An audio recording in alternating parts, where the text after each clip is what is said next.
Roar! Boo! Whoa, whoa, whoa, whoa, whoa, whoa, whoa, whoa, whoa, whoa, whoa! Scary! Four!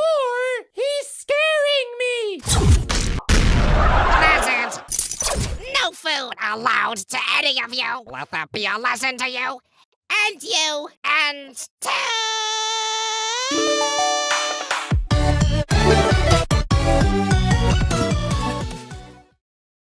Hello, guys. Today, I'm going to share my thoughts on TPOT 6. I'm aware I'm a bit late to the party, but hey, better late than never, right? For those wondering why this is a review instead of a reaction like I promised, well, you're going to laugh at this story. While I was recording my reaction, I forgot to turn the microphone on, so it was either this or do the reaction all over again. Most of you preferred me do a review, so this is what I'm doing now. So, I'm going to share my experience during the hype and my thoughts on the episode, but first, here's a special mention.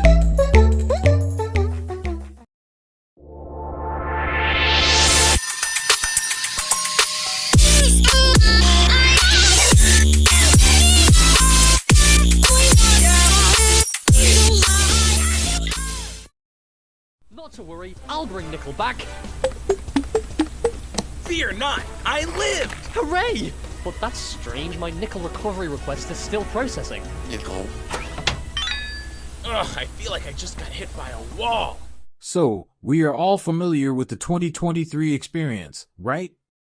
For those who aren't, allow me to explain. In the video called Two of Them posted on both Jangjelify and Animation Epic, there was a particularly special announcement. The characters unofficially crossing over was nothing new, but what came after it was. Instead of announcing a meetup with the creators, which is what they normally do, they instead held an event that premiered a new TPOT episode and a new Inanimate Insanity episode in a theater. TPOT 6 ended up being this new episode. It premiered in the Sabin Media Center on June 25th and the Gerald W. Lynch Theater on July 8th. For the sake of consistency, I'm going to refer to each theater as their location. I was supposed to go to New York on July 8th, but by the time I was going to get tickets, they were all sold out. I did go somewhere else that day anyway, but that was still sad news for me.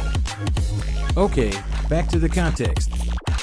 TPOT 6 was screened in LA on June 25th, where some of us were waiting for the episode to come out on YouTube that day. Sadly, it did not. This turned out to be a problem because this is what started what I call the spoiler wars. Oi, what's happening, folks? We're inside the hotel. Oh, are you talking about the meals made by our new hotel chefs? It just smells so good.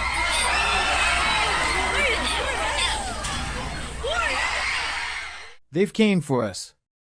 It wouldn't be until a week into this time period when we finally learned we would get both TPOT 6 and I-14 on the same day, July 9th. Until then, some people had recorded the episode during the meetup, despite being asked not to. If you were someone who hated spoilers, then was a horrible time to be in the OSC. These spoilers were everywhere. There was no place to hide. It was practically impossible not to find out anything about TPOT 6. I was one of the people who gave into the first week's spoilers and watched them. While I know what it was like during the first week, the second week I don't know too much about since I wasn't on the internet much. However, from what I could gather, the spoilers had died down. That was until July 8th during the screening I should have been at.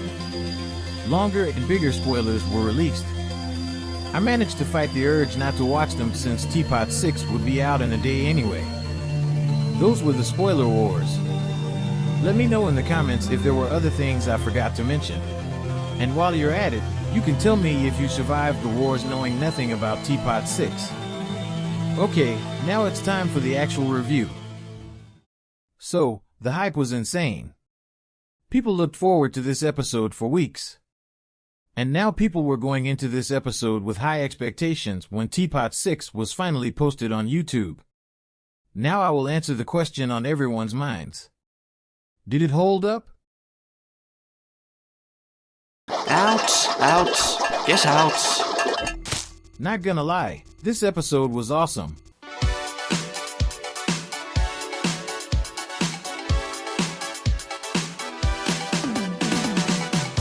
start the episode with just not in the middle of a game of Dungeons and Dragons, much to the dismay of Tree. Right off the bat, the team is more interesting to watch. In previous episodes, they were a pretty bland team with Pillow pretty much carrying them. If this is how they are going to handle the team from now on, it gets my blessings. After 2 turns them back to normal, we see everyone gathered outside the hotel. 2 wonders if it has something to do with the new chefs. Who are these chefs? Well, David and Dora? they're back. How? Allow 2 to explain. Once their show ended, they decided to use their out-of-this-world talents to cook up meals for the hotel inhabitants. 2 has been wanting a snack from them, but there's one tiny problem. This food is for the hotel guests only. So yeah, not gonna happen. It's kind of understandable considering the fact 4 still spikes 2 for stealing their contestants. I have another solution. Hey, Toad! When you bake a cake, decorate and take it to the players who are safe. That's how you know it's cake and steak.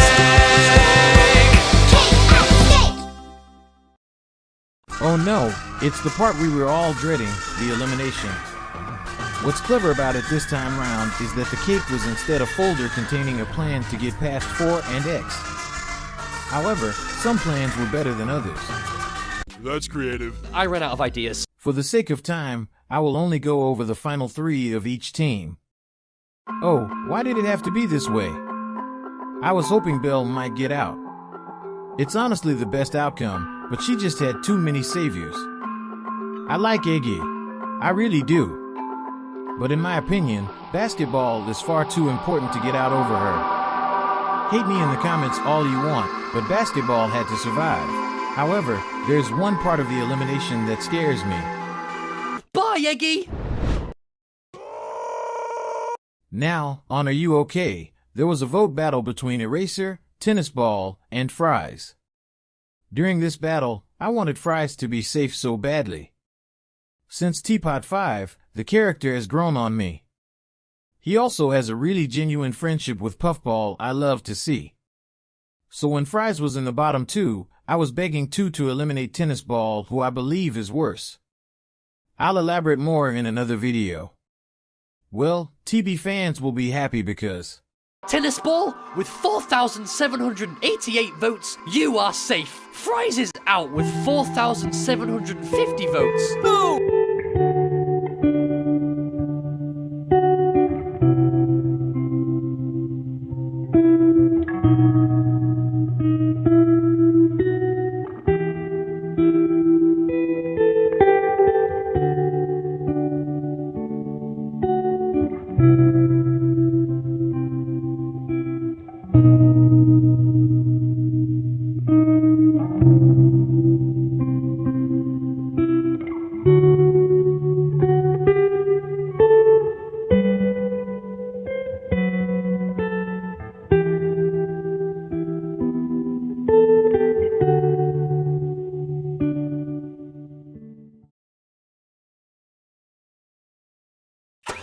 And that's everyone back! Honestly, I've wanted to eat that food for months, but that's clearly not happening. So today's challenge is to make me dinner! At sunset, each team has to present me with one dinner dish. You can make it, steal it, whatever. Just get it to me and I'll give them a ranking of 1 to 10. The 2 worst dishes are up for elimination. Go!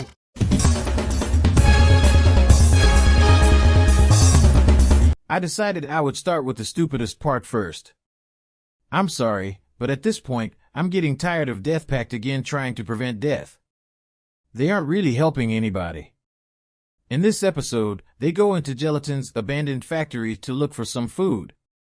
There's one funny joke before we get to the stupid stuff. A dirty kitchen is still a kitchen. Hot, hot, hot!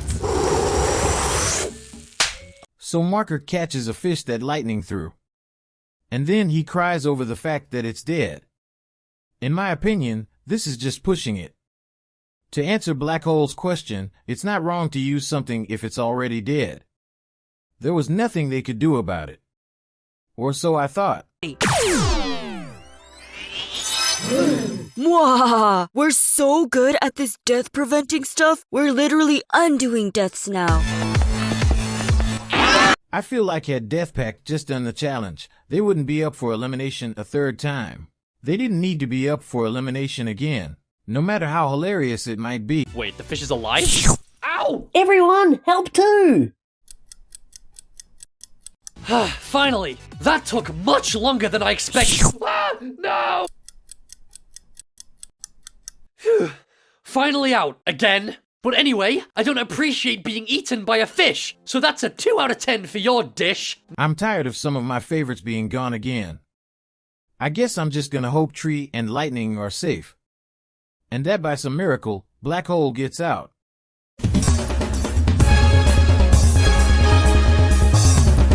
I'm going to keep this quick. I'm honestly not sure if Teapot knows what it wants to do with Teardrop. Her chasing after the remaining chocolate balls she stole just seemed like an afterthought. They needed her to do something, I guess. I hope she might be a little more involved with the other teams next episode, because she is not that interesting here.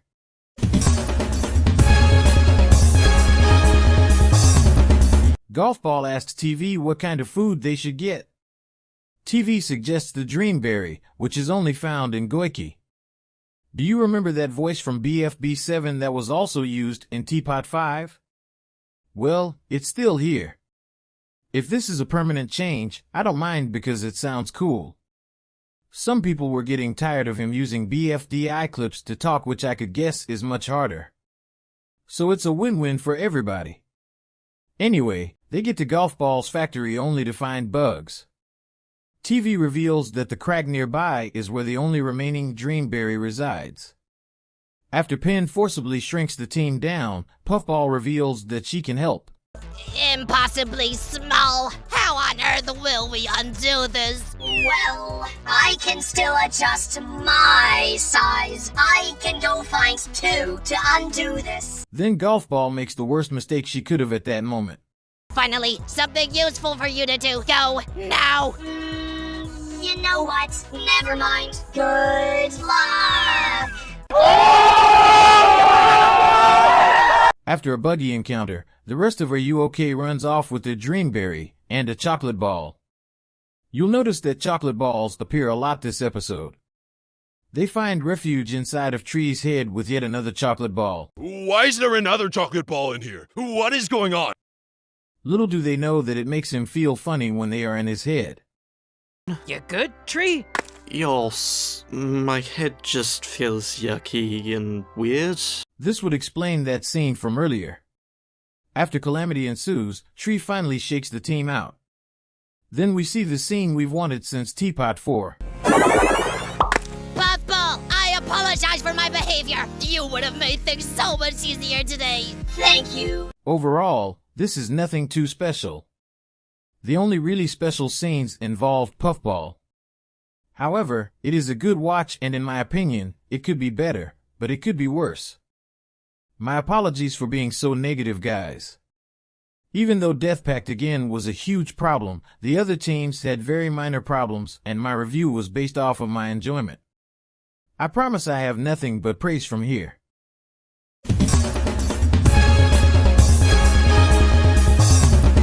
Teammates was a little weird this episode. Gady misinterprets 2's instructions and decided 2 wanted to be the meal. How did they find a joke that was hilarious and horrifying at the same time? So they kind of spend the episode trying to trap a 2 for a meal.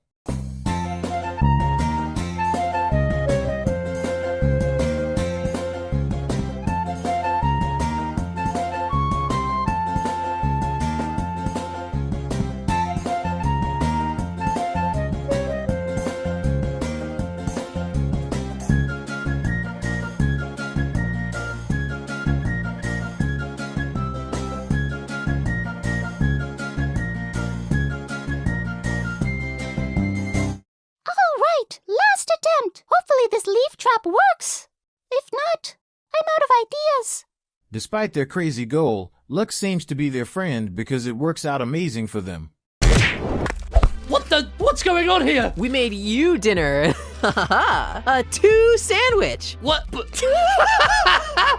How delightful! A 2 meal. How delicious. 10 out of 10. Overall, the time was short and sweet. They're pretty funny to see, yet they don't overstay their welcome. Also, 2 is a cannibal confirmed? A 2 meal. How delicious.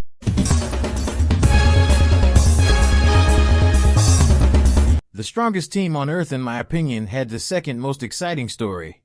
The most exciting we will get to in due time. Snowball wanted his team to be brave enough to take on 4 and X. So, they go to Basketball's above-ground factory, aha, get it, to retrieve one of the traveling bracelets from TPOT 4.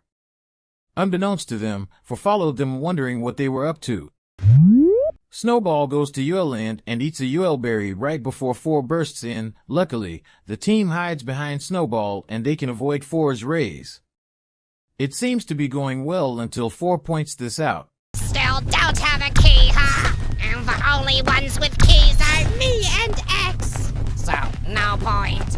You fail. Then Belle and Grassy are put in charge of chasing X for their keys, which might be harder than they thought. Grassy proves to not be completely useless and takes Belle to X. After a little chasing, they get the key. Long story short, Snowball breaks into the kitchen, successfully robs 4 and X, and 2, for some reason, thinks the bag is the best part. This makes me question how talented at cooking 4 and X actually are. Whatever, at least they aren't in danger again. My only, and I mean only, gripe is that there were no repercussions for what happened in TPOT 5. I wanted to see the robot flower and TV arc continue. Oh well, maybe they will remember this in TPOT 7.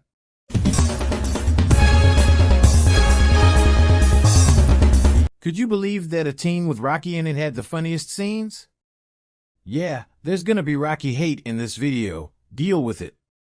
So the S decides to use Yellowface's advertising powers to get ingredients from thin air? I had no idea that was possible. They were busy making cereal until Yellowface wanted that chocolate ball that was near Rocky. Told you they would come back. Well, the little nuisance somehow screws it up and ends up barfing on perfectly good cereal. Well, now I'm hiding my cereal whenever the barf monster is around. I'm gonna see how many names I could call Rocky in this video. Anyway, the only way they think that disaster could possibly be fixed is if they go and get the chocolate ball instead of just getting more ingredients. A tiny plot hole, but it's not too important. So Bottle chases the chocolate ball straight into Team 8's last trap. Bottle decides to throw the chocolate ball up in hope of her team catching it. However, her team does not get it, so the S is stuck with the vomit cereal, which is what they are forced to submit. In turn, this creates the funniest TPOT scene ever. At least as of TPOT 6. Wow, it really looks like vomit, and tastes like vomit. But I'm a sucker for themed food. What did you use to make it? No tricks, it's just actual vomit. You made me eat vomit, guys. I don't know, a 1? Come on. To add insult to injury, the twerp doesn't even feel bad for what he did. He is an active obstacle for his team now. This surely means he's doomed, right? Now, I saved the best team on screen for last. I was just as shocked by this team as you were. Or are.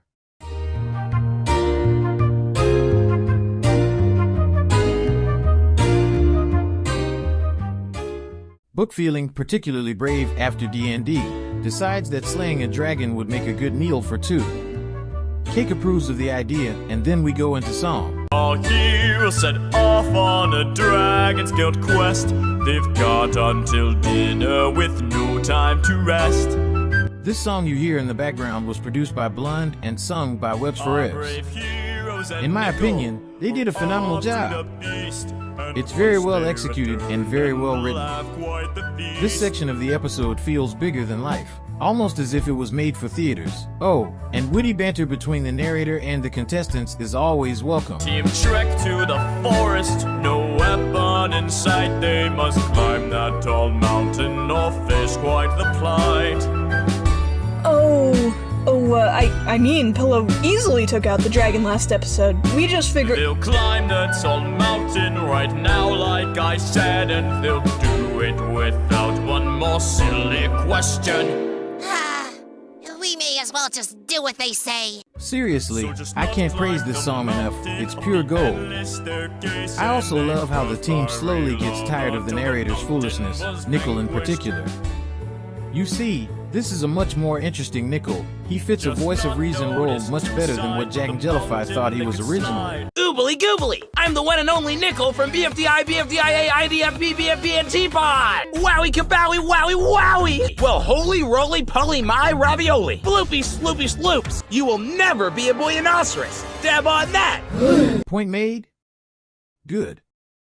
Back to the adventure, just not finally sees the dragon. After not despawning themselves, Pillow throws cake at the dragon.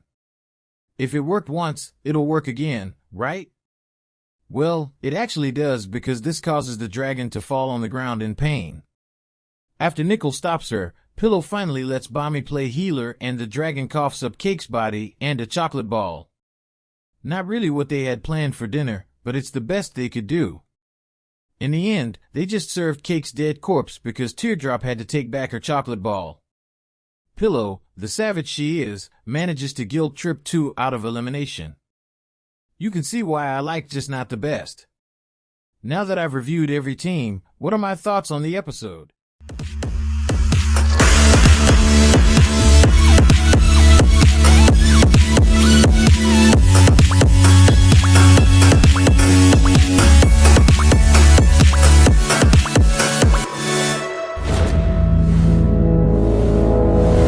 I meant what I said before I even started. This was an awesome episode. The writing was great, the characters were great, everything was great. Despite having some problems, once again, the most recent episode is my favorite. I think if they keep this up, TPOT is in for a bright future.